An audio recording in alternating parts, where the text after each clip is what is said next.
Unwilling. Delighted to see you. Where do you hail from? Oh, my dear friend.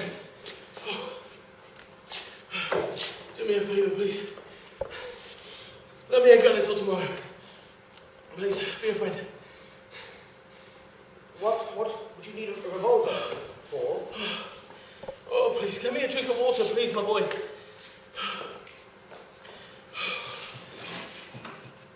I'm going into a dark wood, and so, to be ready for anything, okay? Please, just let me a gun, please. What nonsense. I've an English. What the devil is this about a dark wood? You've got something on your mind, I suppose. I can see from your face you're up to no good. Are you ill? Stop, please. I can bear it no more, okay? I have a feeling all over my head and my body. It's a sensation as if I've been beaten like a beefsteak, okay? And I can bear it no more. Now, please, ask no questions, no details. Just be a friend and lend me a gun, please. I implore you. What weakness. You, the father of a family, a civil councillor. For shame. Me, the father of a family. I'm a martyr, a burden, a slave. Instead of doing something, I give myself up to everybody else. And for what? What's it all for? Why am I even here? Huh? Why am I here? Okay? Now, I can understand an idea as a martyr. Yes, for sure, an idea. But not to do. For what? What's it all for? For ladies' petticoats? For lampshades? No. No, I won't do it anymore. I've had enough! Speak calmly, the neighbours will hear. Then let the neighbours hear for all I care! One thing's for certain, I won't be among the living for much longer, and if you don't lend me a gun, then someone will. Stop! You've pulled off a button. But now, if you won't speak calmly, I shall bid you goodbye. I still don't understand what your life is so difficult. What is wrong with your life? What's wrong? You ask me what's wrong? Certainly. I will tell you, perhaps if I get it off my chest, then I will feel better. Yes. Let us sit. Come, listen. Oh. I can't catch my breath. Take today, for example. Take it. As you know, from 10 in the morning till 4 in the afternoon, I am to stick in the office. Now, it is baking hot, it is stuffy, there are flies everywhere, and I'm surrounded by hopeless muddle and confusion. My secretary has gone off on holiday, my assistant Rap-Off has gone off to get married, and all the other small fry that seem to come into the office seem to have all gone dotty over weekends and love affairs and amateur theatricals. My secretary's duties. See, they're being carried out by an individual who is deaf in the left ear and hopelessly in love. And everybody else that comes into the office seems to have lost their wits. They're always in a rush, in a hurry, in a fluster. Ill-tempered, threatening. It's such a regular bedlam that you want to scream for help. And the work is hellish. It's the same thing over and over every day. References, inquiries, references, inquiries, references, inquiries, all the same like the waves of the ocean. Have you ever watched the waves of the ocean as they come in and they crash and they go out, and they come in and they crash and they go out, and they come in and they crash and they go out, and it's enough to make your eyes feel like they're going to pop out of your head. Get me some more water, will you?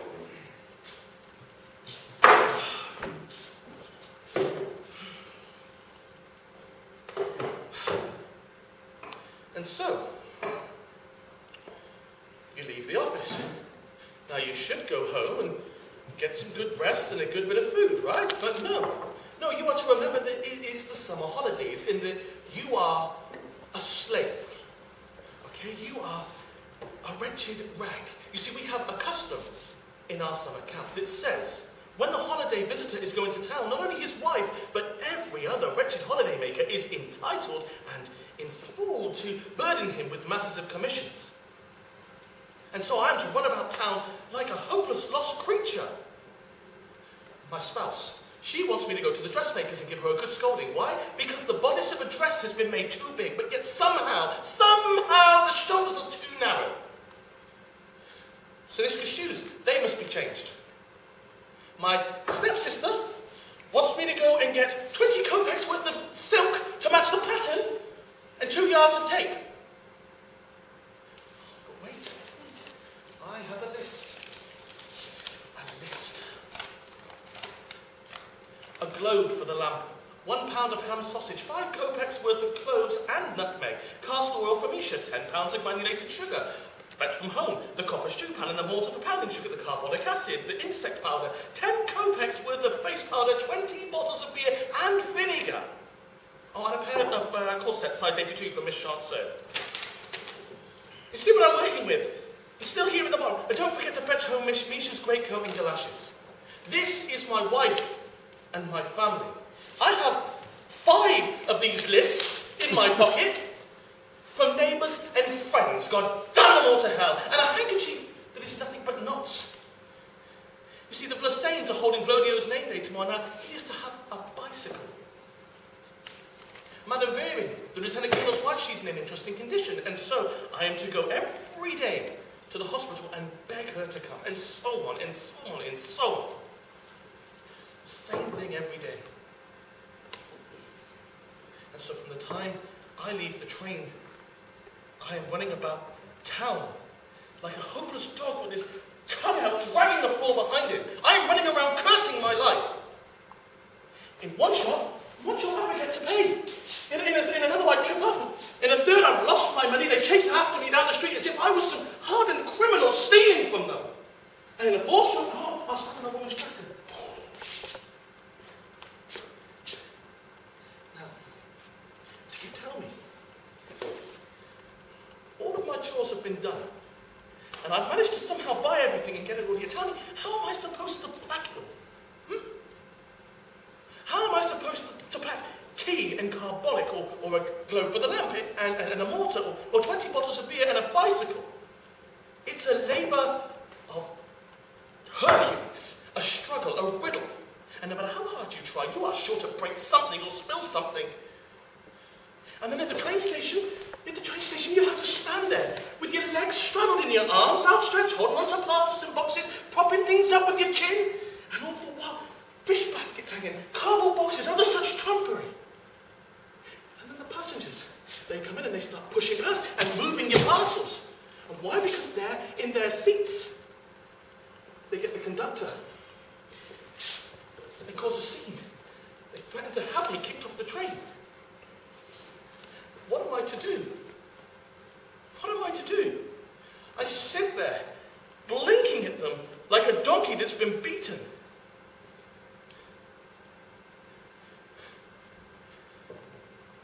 And let me tell you what happens next.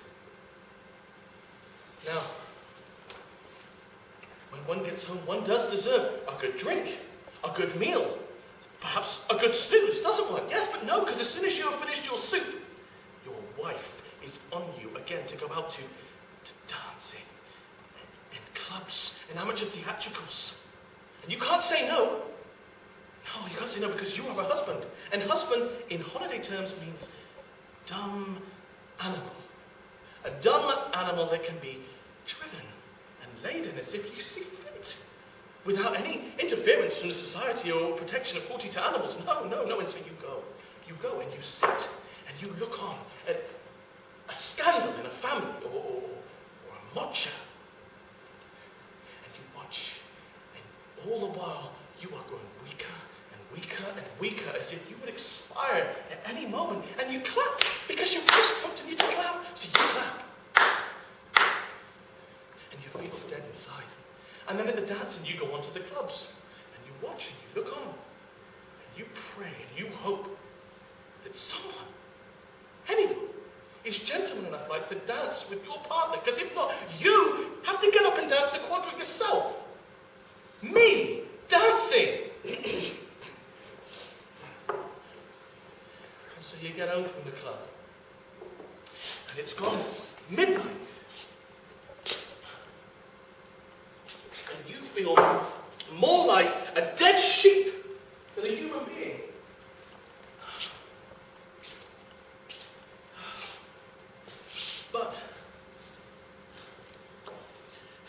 But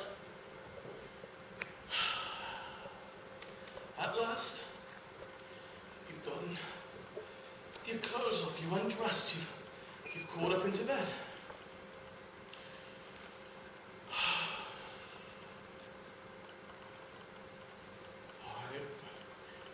It feels so good.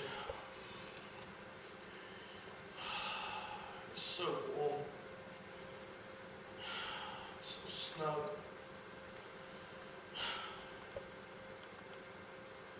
The wife isn't there.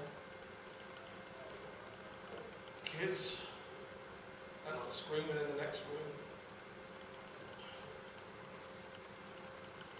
The conscience is at ease. You could wish for nothing more. And so, you fall asleep. You fall asleep. And all of a sudden,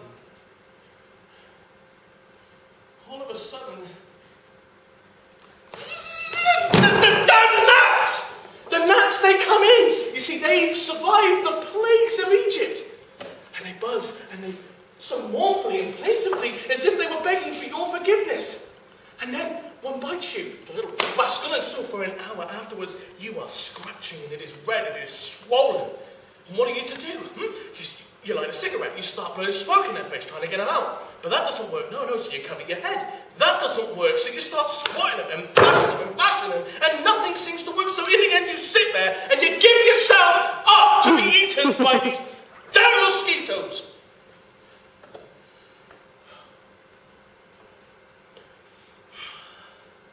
And if that wasn't bad enough, you survived the first plague. But then your wife returns home.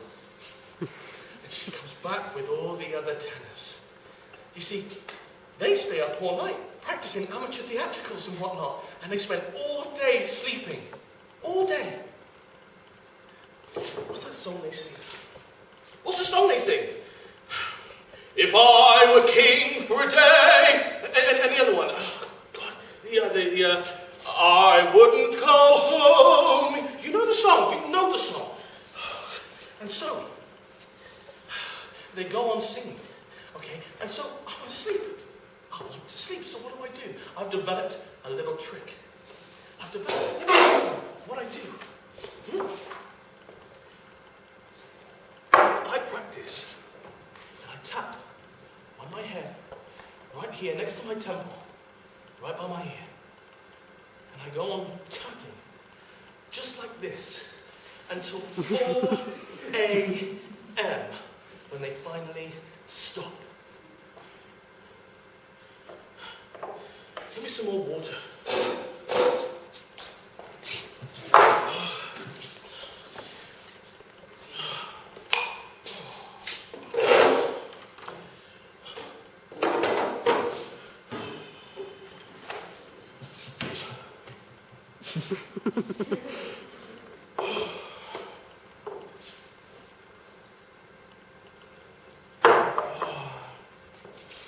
And so,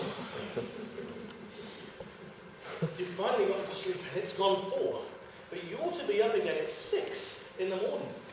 And you don't want to be late, do you? Because you've got to go to work now, so you don't want to be late. You're rushing through the town, and it's cold. It's cold, it's wet, it's muddy, it's miserable. But you can't be late, so you're rushing. And then, after the office, you get back and you go to town, and you do the same hurdy-gurdy stuff over and over again. It's enough to drive a man insane. I tell you, the smallest amount of exercise is enough to make one dotty that I go home every night with my bones aching and I dream of crocodiles. I wouldn't wish it on anybody. So there you have it. That's my day. And I'll tell you what, doing this has made me crazy. dizzy and achy, and I'm suffering with my breathing, with asthma, and pains in all my joints and my eyes, and I get like a dizziness and a blurriness, and I think I've become neurotic.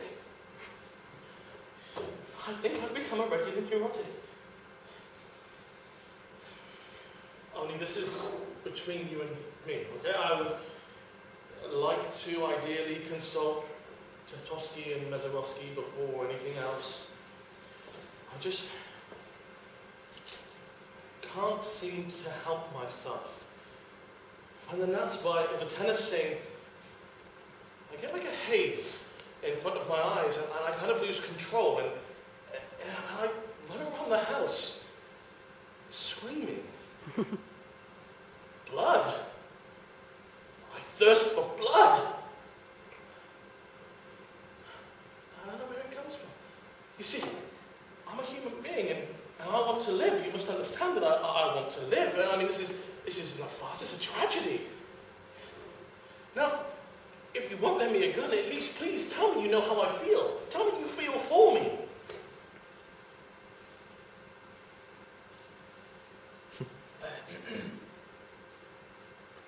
I do feel for you.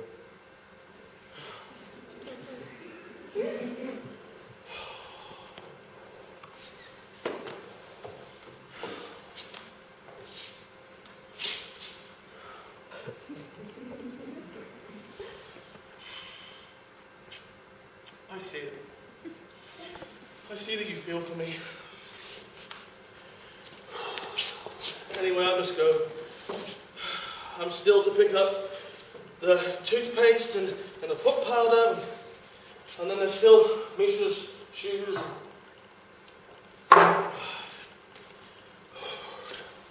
Where are you staying for the holidays? Down at the Butchered River. You don't say so. How fortunate. You don't happen to know Olga Pavlovna from Finland, do you? Yes, I know her very well, in fact. She's a good friend of mine, yes. What fortune? I don't suppose it would be kind of you. What is it? Well, I merely want to ask you a favour. Only a small favour. Promise me you will do it. Be a friend. What is it? Well, in first place, I wish you to greet Olga Pavlovna for me. Tell her that I'm alive and well, Yes. that I kiss her on the hand. And in second place, Absolutely, yes. would you take from me this sewing machine that she commissioned me to buy, as no one else will take it for her? And whilst you're at it, you may as well take this third page for the canary. Only do be careful with it, or the little door will be broken. Why are you looking at me like that? A sewing machine?